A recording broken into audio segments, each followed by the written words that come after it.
মহিলাদের সুরক্ষা নিয়ে উদ্বেগ প্রকাশ করেছেন রাজ্যপাল ইন্দ্রসেনা রেড্ডি নাল্লু। তিনি মহিলাদের সুরক্ষায় ভয়হীন সমাজ গঠনে পুরুষদের প্রতি আবেদন জানিয়েছেন। রাজভবনে আজ রাখি বন্ধন উৎসব অনুষ্ঠানে ভাষণ দেন তিনি।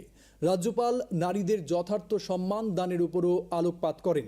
এছাড়া নারীরা যাতে সহিংসতা ও বৈষম্যের ভয় ছাড়াই বসবাসের সমান সুযোগ পায় এমন পরিবেশ গড়ে তোলার আহ্বান জানান তিনি। But we are also aware of the challenges that our society faces.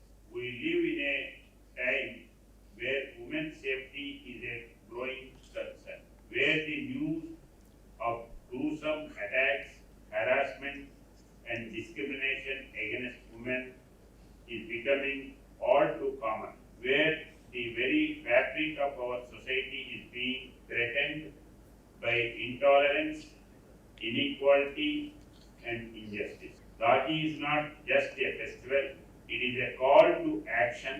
It is a reminder that we as brothers have a responsibility to protect and empower our sisters, to create a society where they can live without fear, where they can thrive and reach their full potential.